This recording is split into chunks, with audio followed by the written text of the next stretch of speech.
तो है guys, welcome back to my channel. और इसी के साथ मैं आपके लिए लेके आ चुका हूँ इंडिपेंडेबल मार्शल किंग का एक नया एपिसोड।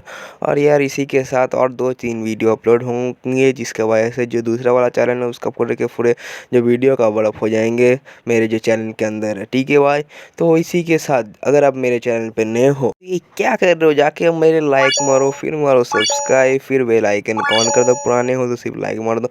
चलो बिना किसी बकवास से बढ़ते एपिसोड की तरफ। तो एपिसोड की स्टार्टिंग होती है और एपिसोड की स्टार्टिंग में हमें दिखाया जाता है हमारे जो लिफिन हार्ट होता है उसके सामने बहुत ज़्यादा ही खाना रखा होता है। और जो जुराफ होता है वो बोलता है कि जल्दी से जल्दी इसे खा लो। फिर हमारा लिफिन हार्ट होता है वो खाना खाना शुरू करता है, और जो पीछे जुराफ होता है वो हंसते हुए बोलता है एक जो ओवरवर्क करने वाला इन शरीर है उसे कम से कम ज़्यादा से ज़्यादा खाना खाना चाहिए, क्योंकि उससे न्यूट्रिएंट्स की बहुत ज़्यादा ज़रूरत होती है। फिर वहाँ से सीन शिफ्ट होता है और हमें दिखाया जाता है हमारा जिराफ और लिफिन हार्ट जो होता है वो पहाड़ चढ़ रहा होता है। और जो जिराफ होता है वो बोलता है चलो चलते हैं थोड़ा सा लाइट वॉक के लिए, जिससे तुम्हारा खाना हजम हो सके। भाई पहाड़ चढ़ रहे थे लोग, खड़ा पहाड़, वो भी नंगा पैरों से, वो भी बिना किसी रस्सी से, और बेचारा के ऊपर तो बोझ भी डाल के। और देखो बकरी भी कूद रहा है इधर साला। इसे इन लोग लाइट वॉक बोल रहे हैं, मतलब समझो यार। फिर हमारे को दिखाया जाता है कि हमारा रिफिन हार्ट जो जिराफ होता है वो मावरन क्लिप में पहुंच चुका होता है, और जहां पर हमारे हीरो को एक उंगली से पुशअप मारना पड़ रहा होता है। और वहां पर हमारा जिराफ बोलता है मेरा डिसाइपल क्या तुम थक गए हो, क्या हमें मॉर्निंग एक्सरसाइज क्या शुरू कर देना चाहिए। फिर हमारा सीन सिर्फ होता है दूसरी तरफ, जहाँ पर हमारा हीरो फिर से एक्सरसाइज कर रहा होता है, और जो जिराफ होता है वो दूसरे डाली में बैठे बैठे डंडा लेकर उसे देख रहा होता है। और हमारा हीरो मन ही मन सोचता है कि डैम इट, मैं अगर ऐसे ही ट्रेनिंग करता रहा तो। जो हमारा रिफिन हार्ट होता है वो आखिरकार आराम करने का उसे मौका मिलता है, जाके बेड में गिर जाता है। और फिर सोते सोते ही सोचता है मैं यहाँ पर रिकार्नेट हुआ हूँ, लेकिन हमारे जो रिफिन हार्ट होता है उसकी आंखों से आंसू निकल गए होते हैं। फिर यार एक कोने में बैठ कर उंगली चूसते हुए, जैसे कैदी लोग नहीं होता है निशान बनाता है कितना दिन में यहाँ पर फंस गया हो, वही बात में हमारा हीरो मेंटली टॉर्चर हो गया होता है यहाँ पर पूरा। और बोलता है मुझे जानना है कि जो दो सोल है कि टाइमलाइन में कैसे एक संग एग्जिस्ट कर सकते हैं या फिर अलग अलग हो चुके हैं। फिर हमारा रिफिन हार्ट जो होता है वो छोटे वाले रिफिन हार्ट के बारे में सोचता है और बोलता है ये दुनिया का लॉ ही है, जो एक दुनिया में सिर्फ एक ही सोल एक जैसा हो सकता है, दो एक ही जैसे सोल नहीं हो सकते हैं। और अगर सबसे ज़्यादा तुम्हारी बुरी किस्मत होगी तो ज़्यादा से ज़्यादा तुम्हारे एक सोल डिस्ट्रॉय हो चुकी होगी अभी तक। फिर हमारा रिवेनान होता है वो फिर से अपना अंगूठा को मुंह में लेते हुए बोलता है कि जो मैं यंग में रिफिन हार्ट हूँ वो मैजिक टाउन में 10 साल तक रहा हूँ, और वहाँ पर ही जो बुक रीड कर रहा था। और यार इस टाइम हमें दिखाया जाता है हमारा रिफिन हार्ट बहुत ज़्यादा डिप्रेशन में होता है। और फिर आगे बोलता है तो मुझे ऐसा नहीं लगता है कि मैं अभी उससे मुलाकात कर पाऊँगा। और अगर क्या होगा कि मार्शल किंग असलान होगा, वो मेरे वो वाले बॉडी में आ चुका है, तो वहाँ पर वो अपने ताकत को कैसे बढ़ाएगा। वो नॉर्मली जो है वो जिम अनबेटकेबल में जो ट्रेनिंग करके जो अपने बॉडी को स्ट्रांग बनाता है, तो इसी से उसका ताकत बढ़ता है। फिर हमारा रिफिनर आगे बोलता है वो मेरे बॉडी के साथ ज़्यादा कुछ नहीं कर पाए, क्योंकि ये एक मैजिशियन के लिए सूटेड बॉडी है जहाँ पर वो 10th सर्कल तक पहुँच सकता है, लेकिन जो एक बॉडी बिल्डर और मार्शल आर्टिस्ट के लिए जो ये बॉडी एकदम ठीक नहीं है। मतलब हमारे रिफिन का जो बॉडी होता है वो बहुत ही ज़्यादा कमज़ोर होता है, सिर्फ मैजिक के लिए ठीक होता है। फिर आगे हमारा रिफिनर सोचते हुए बोलता है मुझे नहीं लगता है कि वो जो वहाँ पर जो इसका मेथड हो वो कॉपी कर सकता है, क्योंकि इसके लिए जो एक मास्टर की ज़रूरत पड़ेगी। लेकिन फिर वो मन ही मन सोचता है लेकिन वो जिस लेवल पे था उस लेवल पे वो कोई ना कोई तरीका ढूंढ ही लेगा। और अपने आप को इमेजिन करता है मसल वाला, और ऊपर से मैजिक का यूज़ करते हुए। यार इस टाइम पे बहुत ज़्यादा हंसी आ रहा है मुझे। और फिर हमारा रिफिनर होता है रात में बाहर निकलते हुए बोलता है एनीवे मुझे यहाँ से बाहर जल्दी से जल्दी निकलना पड़ेगा, मेरा फर्स्ट प्रायोरिटी वही है वह। फिर हमारा हीरो होता है वहाँ से बहुत स्पीड में भागने लगता है। फिर हमारा हीरो भागते हुए सोचता है कि मैं भाग रहा हूँ और कुछ भी हो जाए मैं आज भाग के ही रहूँगा, मन ही मन सोचता है हमारा हीरो एकदम जोश लेके अपनी आंखों में। तभी अचानक से हमारा हीरो का सामने जिराफ आ जाता है और बोलता है डिसाइपल तुम कहाँ जा रहे हो। और हमारा हीरो डर जाता है, अरे मैया रे भूत आ गया। फिर हमारा रिफिनर होता है मन ही मन सोचता है कि ये मॉन्स्टर लाइक ओल्ड मैन, इसे कैसे पता चला कि मैं यहाँ पर हूँगा अभी। फिर जो जिराफ होता है वो बोलता है क्वाइट तुम 1 महीने के लिए शांत हुए थे और फिर से तुमने भागने की कोशिश की, ये शायद तुम्हारे 9th भागने की कोशिश है, इसके बाद शायद 10th हो जाएगी। फिर हमारा रिफिनर होता है घबराते हुए सच बोलने लगता है कि आप जिसे जानते हैं वो असलियत में मैं नहीं हूँ, असलान में नहीं हूँ, और मैं असलियत में एक मेज हूँ जिसका नाम रिफिन हार्ट है। ये हमारा जुड़ाव होता है, ये बात सुनने के बाद बोलता है तो इस बात तुम्हारी ये बैक स्टोरी है। फिर हमारा जो रिफिनर होता है बोलता है क्या बैक स्टोरी, चौंकते हुए बोलता है। जो फिर हमारा जो जुड़ाव होता है वो बोलता है कि इससे पहले तुमने बहाना बनाया था कि तुम एक ड्रैगन और गॉड्स के रिलम से आए हो, और उससे पहले बनाया था कि तुम एक दूसरे दुनिया के बंदे हो, और फिर उससे पहले बताए थे कि तुम जो दूसरी जगह से हो और आए हो, वहाँ पर बहुत ही ज़्यादा ताकतवर मार्शल आर्टिस्ट हो जिसने जो रिकार्नेशन लिया है, ऐसा ही कुछ। और हमारा जो रिफिनर होता है ये सब सुनने के बाद उसके तो शरीर से पानी निकलने लगता है, पसीना पसीना हो गया होता है बेचारा। फिर जो हमारा रिफिनाट का सिर में होता है वो जुराफ हाथ रखते हुए बोलता है लेकिन तुमने जो इस बार जो स्टोरी बताई थी वो थोड़ा बहुत विश्वास करने लायक थी, तो यार चलो जो इस बार तुम्हारी अच्छी स्टोरी की वजह से मुझे अच्छा लगा, तो चलो अब घर वापस चलते हैं। फिर ये हमारा हीरो को सिर से पकड़ते हुए घसीटते हुए लेके जा रहा होता है, और फिर हमारा हीरो बोलता है तुम ओल्ड मैन, तुम मुझे क्या समझते हो, और मैं कल आज नहीं तो कल ज़रूर भाग के रहूँगा। फिर जो हमारा रिफिनाट होता है वो बोलता है कि मैं आज पकड़ा गया हूँ तो क्या हुआ, मैं कल ज़रूर से नहीं भाग जाऊँगा, और तुम क्या समझते हो ओल्ड मैन कि मैं एक बार पकड़ा गया तो सारी ज़िंदगी यहाँ पर ही बंद के रहूँगा। फिर जो रिफिनाट होता है फिर से अगला दिन भागने की कोशिश करता है, तो उसका मास्टर झाड़ियों के पीछे से फिर से निकलता है और बोलता है मैं जब डिसाइबल था तब मैं भी ऐसे ही भागा करता था। फिर जो हमारा रिफिनाट होता है वो पानी के अंदर से भागने की कोशिश करता है, तो उसका मास्टर फिर से वहाँ पर आ जाता है पानी के अंदर मुँह डुबाते हुए, कैसे पता नहीं बोलता है, लेकिन बोलता है कि तुम बहुत ही ज़्यादा अच्छा कोशिश कर रहे हो, ऐसी कोशिश करना चाहिए। कसम से यार पानी के अंदर वो कैसे बात कर रहा है यार।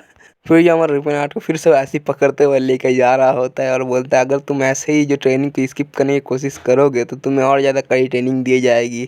और यार हमारा यार रिफिनाट होता है उसका हालत ख़राब हो चुका होता है अभी तक तो। फिर हमारा रिफिनाट होता है वो तो हार ही मान लेता है इससे भागने के लिए, और जो ये जुराफ होता है वो बोलता है हमारा जिन अनब्रेकेबल का 130 साल से जो डिसाइपल को भागने से रोकने के तरीके हमें पता है, और हमारे हिस्ट्री में ऐसे कोई भी डिसाइपल नहीं है जो न भागने और जो बीमारी के बहाना ना किया हो। मतलब यार कितना ज़्यादा खतरनाक है भाई। फिर आगे हमारा रिफिनाट हमें बताता है अगर मैं बाई चांस लकी हो के यहाँ से एस्केप भी कर पाऊँ, लेकिन ये जो बुड्ढा होता है वो मेरे कॉन्टिनेंट का आखिर तक मुझे पीछा करेगा और मुझे पकड़ के वापस लेके आएगा। मतलब यार खतरनाक बुड्ढा हमारा जो है, उतनी मुसीबत से अच्छा है कि डायरेक्टली मैं यहाँ पर ऑफिशियली स्टूडेंट बन जाऊँ और जो ट्रेनिंग कंप्लीट करके यहाँ से चला जाऊँ।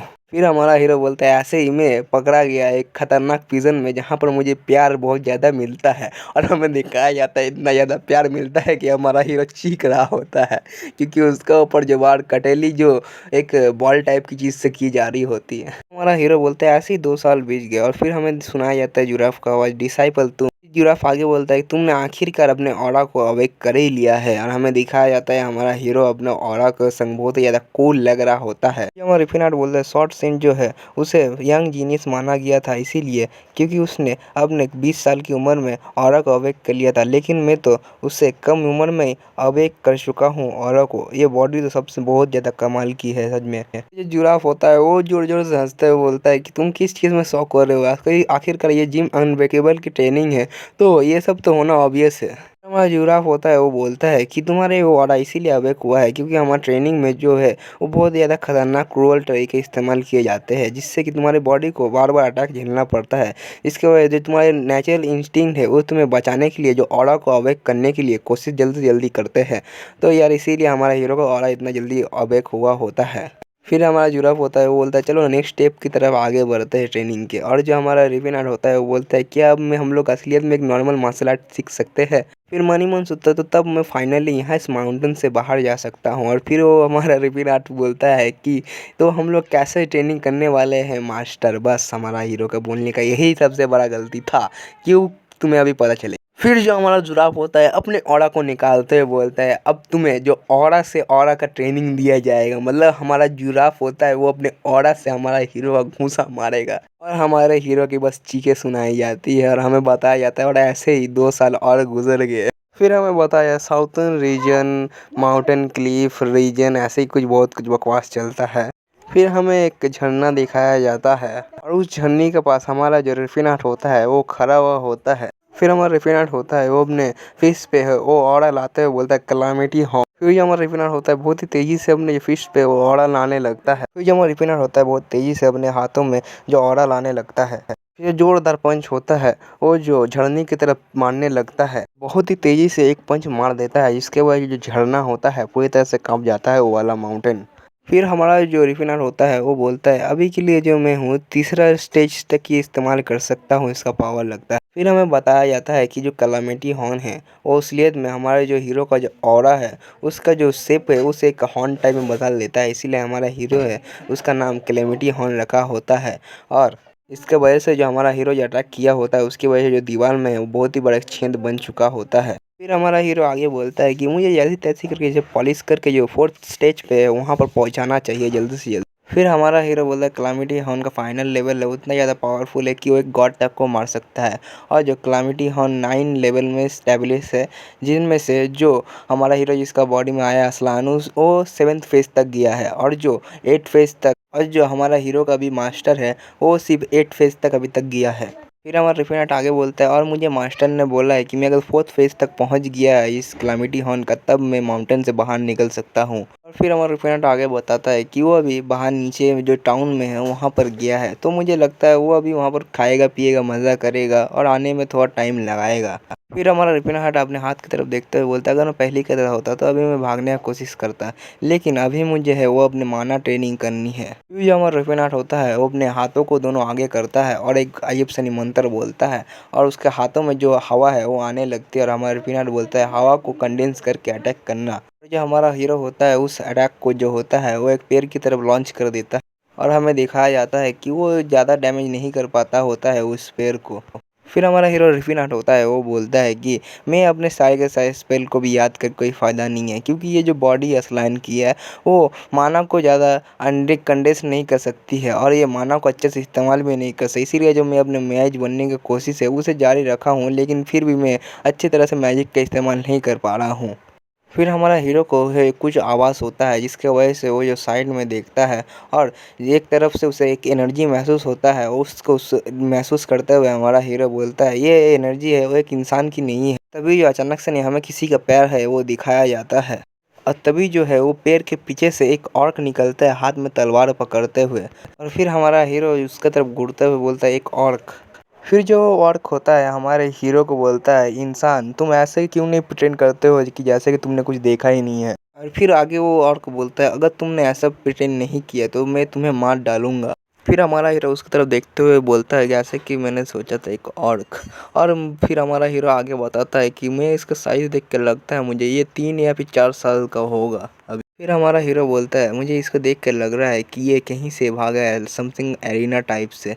और फिर आगे और बोलता है कि अगर तुम मुझे देखना भूल नहीं सकते हो तो मैं तुम्हें मार दूंगा, समझे क्या, मतलब डरा रहा होता है हमारा हीरो को। फिर हमारा हीरो होता है वो ऑर्क की तरफ देखते हुए एक स्माइल पास करता है और मन ही मन सोचता है कि जो एक ऑर्क है उसका जान पे बन आई है, लेकिन तब भी ये मुझसे बात कर रहा है ना कि मुझे मारने का, इसीलिए जो ये बहुत ही ज़्यादा ऑनेवर जो स्पीसीज़ है इसीलिए मानी जाती है। और फिर हमारा हीरो बोलता है उस ऑर्क से यंग ऑर्क क्या तुम्हारा कोई पीछा कर रहा है यहाँ पर। और फिर जो ऑर्क होता है वो चौंकते हुए बोलता है आगे तुम ग्रेस का लैंग्वेज कैसे समझ सकते हो। और फिर हमारा हीरो बोलता है मेरा किस्मत ऐसा अच्छा था कि मैं सीख गया बस। फिर जो ऑर्क होता है वो सैड होता है बोलता है हाँ ब्लेस इनकाउंटर। और फिर बोलता है हाँ तुम सही हो कि मुझे पकड़ा जा रहा है, मतलब मुझे ढूंढा जा रहा है अभी के लिए। और फिर जो हमारा हीरो होता है वो बोलता है चलो मैं तुम्हारा मदद कर दूंगा, लेकिन क्या तुम मुझे भरोसा करते हो। फिर जो ऑर्क होता है वो बोलता है कि तुम ग्रेस के लैंग्वेज को जानते हो तो इसीलिए हम लोग भाई जैसे हैं, और तुम्हारे अंदर से मुझे कोई भी बुरी इंटेंशन महसूस नहीं हो रही, अगर तुम मुझे मदद करोगे तो मैं अपने सोल से मदद कर रिपे करूँगा तुम्हारा। लेकिन फिर जो ऑर्क होता है वो बोलता है आगे कि लेकिन ब्रदर तुम जो मुझे हेल्प करोगे तो इससे तुम्हें प्रॉब्लम हो सकता है। फिर हमारा हीरो बोलता है ये और कितना ज़्यादा अच्छे से नहीं बात कर रहा है और ये कितना अच्छा ब्लड लाइन से होगा। और फिर हमारा हीरो आगे उससे बोलता है कि देखो मेरा भाई मेरे पास तुम्हारी मदद करने के लिए पावर है, तुम मुझ पे बिलीव करो। फिर जो हमारा हीरो होता है वो अपने मैजिक का इस्तेमाल करने लगता है जो थोड़ा बहुत ही यूज़ कर पाता है। फिर जहाँ पर हमारा हीरो घुसा मार के होल बना दिया होता है वहाँ पर एक मैजिक से कुछ बनाता है, और हमारा हीरो बोलता है कि मेरे अमेजिंग मैजिक से तुमको कंसील कर दूंगा, मतलब उसका पता नहीं चलेगा कि वहाँ पर है कि नहीं है। फिर जो ऑर्क होता है कंफ्यूज होते हैं, बोलता है क्या तुम मेज हो मेरे सेवियर। और हमारा जो हीरो होता है रिफी नाटो, वो बोलता है क्यों मैं एक मेज नहीं हो सकता हूँ क्या। अबे यार तेरा बॉडी देख के देखो मार्शल आर्ट से में समझ में आएगा, तेरे को कोई मेज समझ सकता है क्या। फिर जो ऑर्क होता है वो हमारे बातों के अनुसार उसका बॉडी की तरफ ही देख रहा होता है, साला इतना अच्छा मसल है, वही सब देख रहा होता है। और फिर हमारा जो ऑर्क होता है उस होल के अंदर जाते हुए बोलता है मैं खुशी के साथ तुम्हारी मदद को एक्सेप्ट करता हूँ मेरे भाई। तो जो उस ऑर्क के अंदर जाने के बाद ही तुरंत ही हमारे हीरो को पीछे से आवाज़ आती है जो बोलता है ये बहुत ही ज़्यादा इरिटेटिंग है। हमारा हीरो पीछे मुड़ के देखते हैं तो कुछ बंदे वहाँ पर आ रहे होते हैं, और जो उनमें से एक बंदा होता है वो बोलता है इतना सारा झमेला बस 2 सिल्वर कॉइन के लिए हम लोग उठा रहे क्यों है यहाँ पर। फिर जो वहाँ पर जो एक बंदा होता है वो चिल्लाते हुए बोलता है ओए बॉय क्या तुमने यहाँ पर किसी और यंग और को देखा है, तो अगर तुम मुझे ये चीज़ बताओगे तो मैं तुम्हें एक गोल्ड कॉइन दूंगा। मतलब खुद सिल्वर कॉइन का पीछे और हमारा हीरो को गोल्ड कॉइन का लालच दे रहा है, कितना बड़ा है। फिर जो बंदा होता है वो चिल्ला रहा होता है, वो दूसरे वाले मोटे वाले बंदे से बोलता है कि तुम क्या बात बोल रहे हो एक गोल्ड कॉइन। और जो मोटा वाला बंदा होता है वो बोलता है मैं जैसे ऐसे ही बोल रहा हूँ, और पूछने से क्या बोलने से क्या आ जाता है, हम लोग उसे देने वाले थोड़ी, और इसी बहाने से हम लोग उससे कुछ इन्फॉर्मेशन निकाल लेंगे तो ठीक है, जब वो मांगेंगे पैसा तो उसे पीट के भाग जाएंगे यहाँ से। और फिर हमारा हीरो बोलता है नहीं यहाँ पर कोई ऑर्क नहीं है। और जो बंदा होता है वो बोलता है क्या सच में। और तभी एक बंदा होता है वो बोलता है यहाँ पर पैरों के निशान ऑर्क के हैं। तो दूसरा वाला बंदा बोलता है तो वो यहाँ पर ही है, तो चलो उसे ढूंढने के लिए गाइस। फिर हमारा हीरो मन ही मन सोचता है फर्स्ट लेवल कॉन्सीलमेंट मैजिक होता है, वो सिर्फ बॉडी को और जो सेंट को है उसी को बस छुपा सकता है, फुटप्रिंट्स को नहीं छुपा सकता। और फिर जो हमारा हीरो बोलता है यहाँ पर कि ये जगह हमारी है, ये तो यहाँ पर तुम्हें घुसने का अलाउ नहीं है, तो मैं तुम्हें यहाँ पर घुसने नहीं दूंगा। फिर जो पहले वाला बंदा होता है वो बोलता है तुम्हारा क्या दिमाग ख़राब हो चुका है, तुम जैसे बच्चा हमें रोकने की कोशिश कैसी कर सकता है हाँ।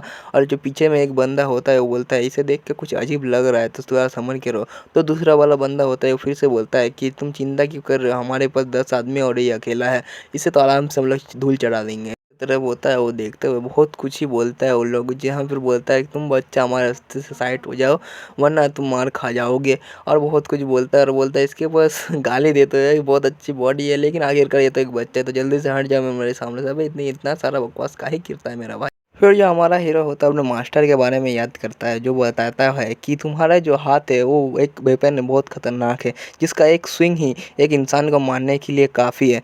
तो फिर जो आगे उसका मास्टर होता है वो बोलता है तो इसीलिए उनके ऊपर मर्सी दिखाना चाहिए, और उनके ऊपर प्रॉपर मर्सी सिर्फ एक वेपन से तुम दिखा सकते हो। और हमारा हीरो होता है मैजिक सर्कल से वेपन ही निकाल रहा होता है। फिर जो हमारा हीरो होता है एक बैडेस अंदाज में उस डंडा को लेके खड़ा होता है और बोलता है तुम लोग चिंता मत करो, इससे अगर मैं तुम्हें मारूंगा तो तुम लोग मरोगे नहीं भाई, कसम से फाड़ के रख देगा हमारा हीरो। देखो इधर फिर आगे नाइटर हमें बताता है कि जो जिम अनब्रेकेबल है वो खाली हाथों से लड़ाई करना सिखाता है, मार्शल आर्ट की टेक्निक उनकी मेन होती है, लेकिन इसका मतलब ये नहीं कि वो लोग वेपन का इस्तेमाल करना नहीं जानते हैं।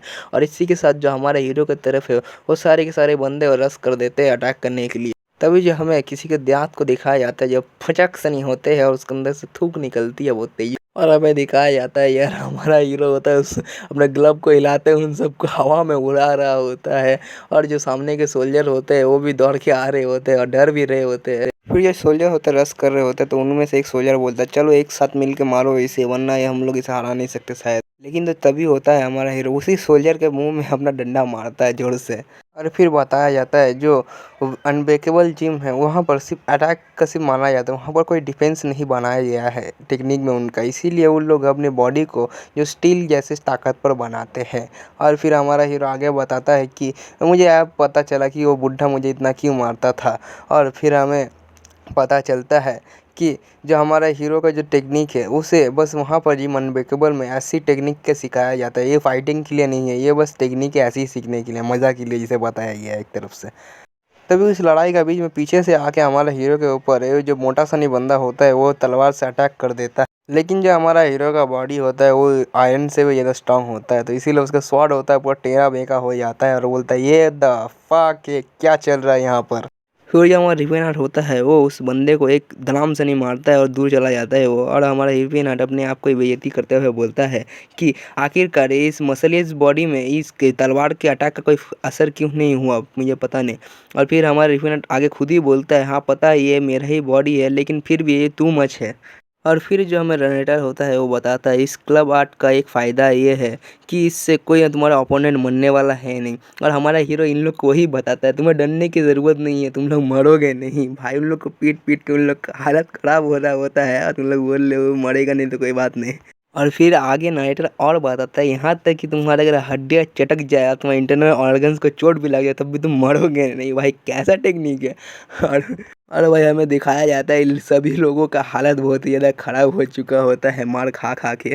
और फिर हमें दिखाया जाता है उन सारे के सारे बंदे होते हैं मार खा के इधर उधर पड़े हुए होते हैं और हमारा जो हीरो होता है जो क्लब उसने पकड़ा हुआ होता है वो भी टूट गया होता है और उसके सामने एक ही बंदा खड़ा हुआ रहता है। फिर जो वो पहले वाला बंदा होता है जो हमारे हीरो को ज़्यादा चिल्ला रहा होता है वही बोलता है तुम रास्कल तुम कौन हो, तुम्हारा अपना नाम बताओ मुझे। अपने शॉट को उसकी तरफ तानता है तो यार हमारा हीरो बोलता है अभी भी लगता है तुम्हारे अंदर दम बचा है। और हमारा हीरो डेविल की तरह हंसते हुए बोलता है उसे तुम ऐसे अच्छे खड़े हुए रहोगी और तुम्हारे सारे के सारे दोस्त गिरे हुए और चोट खाए हुए रहेंगे तो अच्छा नहीं लगेगा ना मुझे देखने को। और उसे बहुत ही ज़्यादा पीटता है यार। फिर जब उन लोगों का पीटना ख़त्म होता है तो हमारा हीरो बोलता है यहाँ से जल्दी निकल जाओ। और हमें दिखाया जाता है कि उन सभी लोगों का हालत ख़राब हुआ होता है और कुछ के सिरों से तो पिचकारी निकल रही होती है खून की। और जो टूटा हुआ शॉट है उसे ही लेके इन लोग वापस जा रहा होता है जिस शॉट से हमारे हीरो को पीछे से हमला किया होता है। और इन लोग बोलता है यस सर हम लोग यहाँ से जा रहे हैं। फिर हमारा हीरो होता है वो जिस चीज़ से इन लोग को पीट रहा होता है उसी चीज़ को पकड़ते हुए बोल रहा है कि ये सब चीज़ ख़त्म हो गई लेकिन मुझे ये बहुत ही ज़्यादा अच्छा लग रहा था तो शायद मुझे बहुत ही ज़्यादा जल्दी से जाके बाहर एक डिसाइपल बना के उसे पीटना चाहिए। मतलब यार हमारा हीरो जो मार्शल आर्ट जो जिम है उसका पूरा तरह से मेंबर एक बन चुका है। मतलब उसका नियत भी ऐसा ही हो चुका है अपने मास्टर की तरह। फिर जो हमें नरेटर बताता है पता नहीं क्यों पर हमारा जो हीरो होता है वो जो इन जिम अनब्रेकेबल का जो बातें है उनके अंदर इन्फ्लुएंस के अंदर आ चुका है। फिर वो सब खत्म होने के बाद गुफा से हमारा ऑर्क निकलता है और हमारे हीरो को थैंक यू बोलता है। और फिर जो आगे होता है वो और झुकते हुए अपने सीने पे हाथ रखते हुए बोलते हैं सेवियर आपका बहुत बहुत शुक्रिया कि आपने मेरी मदद की और मैं अपनी ज़िंदगी का एंड तक इसे नहीं भूलूंगा और मैं इसे रिपे करने का कोशिश ज़रूर करूँगा। फिर जो हमारा हीरो बोलता है कि एक वॉरियर को जो किसी के सामने झुकना इतना ज़्यादा आसान है तो यार जो ऑर्क होता है वो बोलता है आप मेरे सेवियर हो और आपने मुझे बचाया है और मुझे एक नया पाथ पे लेके आया है। और फिर हमारा जो ऑर्क होता है आगे बताता है कि आप मेरे अब मेंटोर है और एक टाइम के बाद मैं आपके लिए तलवार उठाने के लिए भी तैयार हूँ। और फिर हमें नरेटर बताता है जो ऑर्क का कल्चर है वहाँ पर मेंटोर है वो एक गाइड की तरह होता है और उसी के बाद जो ऑर्क मानता है जैसे कि एक ह्यूमन में जो नाइट होता है उसका लॉर्ड होता है वैसे ही ऑर्क में मेंटोर माना जाता है। और फिर हमारा जो ऑर्क होता है वो बोलता है क्या सेवियर मैं आपका नाम जान सकता हूँ। फिर जो हमारा हीरो होता है वो अपने नाम रिफिन हट बताने ही वाला होता है कि तभी हमारा हीरो है वो रुक जाता है और कुछ सोचता है। फिर हमारा हीरो बोलता है मेरा नाम है रिफिन हट एंटेरिस। फिर जो ऑर्क वॉरियर होता है वो बोलता है रिफिनाट एंटेरिस मैं ये नाम याद रखूँगा। फिर जो हमारा रिफिनाट होता है वो आगे बताता है वैसे तो तुम तो नॉर्मली इंसानों के साथ रहते थे तो अब तुम कहाँ पर जाओगे, कहाँ पर तुम्हारी डेस्टिनी है। तो जो ऑर्क वॉरियर होता है वो बोलता दुनिया बहुत ही ज़्यादा बड़ी है तो कहाँ पर ना कहाँ पर मेरी बॉडी को आराम करने के लिए जगह मिल ही जाएगी और अगर जगह नहीं होगी तो मैं अपने आप को मार दूंगा क्योंकि मैं और स्लेव की ज़िंदगी नहीं जीना चाहता हूँ। फिर जो हमारा हीरो बोलता है उसे कि तुम नॉर्थ की तरफ जाओ यहाँ पर एक वेस्टलैंड होगी जहाँ पर जो कुछ ऑर्क ट्राइब रहते हैं मैंने सुना है और उन ऑर्क टाइप का नाम है द ब्लू ब्रेयर स्टाइल और ट्राइब ऐसे ही कुछ नाम था यार। और फिर हमारा हीरो बोलता है तुम वहाँ पर जाओ और मैं तुमसे वहाँ पर कभी मिलने आऊँगा। और फिर जो ऑर्क होता है वो जाते हुए बोलता है तब मैं यहाँ से तब चलता हूँ। फिर जो हमारा हीरो होता है वो बोलता है एक मिनट रुको तुम अपना नाम तो बता के जाओ मुझे। फिर जो ऑर्क होता है वो बोलता है मैं सन हूँ केरोसिका। केरोसिका एक नाम है उसका माँ का बस और कुछ नहीं। और मेरा नाम है थालत। और ये थालत और कोई नहीं हमारे जो हीरो का जो 5 जनरल में से एक जनरल था जो ऑर्क था। और फिर हमारा हीरो उसकी तरफ देखता है मनी मनी ये और कोई नहीं थालत है।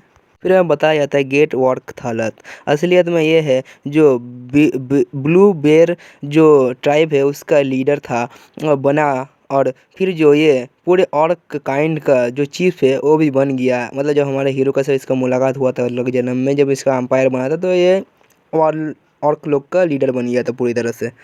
फिर यहाँ रिफिनाट होता है सिर खुजलाते हुए बोलता है कि थलत पिछले ज़िंदगी में जो मार्शल किंग असलान से मिला हुआ होगा और मुझे उसका पर्सनैलिटी देख के ऐसा तो नहीं लगता कि वो किसी और का मदद किया होगा तो लगता है इस ज़िंदगी में कुछ ज़्यादा ही चेंजेस हो गई है। फिर हमारा हीरो होता है माउंटेन क्लिप से उसे जाते हुए देखता है और बोलता है ये अजीब व गरीब किस्मत कब किस तरफ टर्न ले चुकेगी पता नहीं है मुझे। फिर जो हमारा हीरो होता है उसकी तरफ देखते हुए हल्की सी स्माइल देता है और फिर पुरानी बातों को याद करता है, जहाँ पर उसका पूरा अंपायर था, जहाँ पर उसका और वॉरियर थलत था पहले। फिर ये टोड, इसका नाम मुझे अभी पता नहीं है, फ्यूचर में पता चल जाएगा। इसका नाम बताया गया है लेकिन मैं भूल गया हूँ और मैं सबको मतलब अभी नाम से ही नहीं लूँगा, जब आएगा तब मैं नाम से लूँगा उन्हें। फिर दूसरी ये एल्फ गर्ल के बारे में हमारा हीरो याद करता है। फिर इस ड्वार्फ के बारे में हमारा हीरो याद करता है। फिर हमारे रिफिन हार्ट का जो ओल्ड मतलब यंग वर्जन है उसको याद करता है हमारा रिफिन हार्ट। और फिर हमें दिखाया जाता है वो सब हंस रहे होते हैं और खुश रहे होते हैं, यही सब हमारा रिफिन हार्ट अभी याद कर रहा होता है। सो गाइस, इसी के साथ ये वाला एपिसोड हमारा यहीं पर ही ख़त्म होता है। और मैं बताना चाहता हूँ जो डायमेंशन गेट कीपर है उसका एक एपिसोड आ चुका है, तो आप लोग बोलेगा तो मैं एक्सप्लेन कर दूंगा, लेकिन उसका छोटा वीडियो बनेगा। तो यार इसमें मेरा कोई गलती नहीं होता, अगर तुम्हें चाहिए होगा तो तुम लोग कमेंट में मुझे बताओ, तो मैं इसका वीडियो अपलोड कर दूंगा कल परसों के अंदर।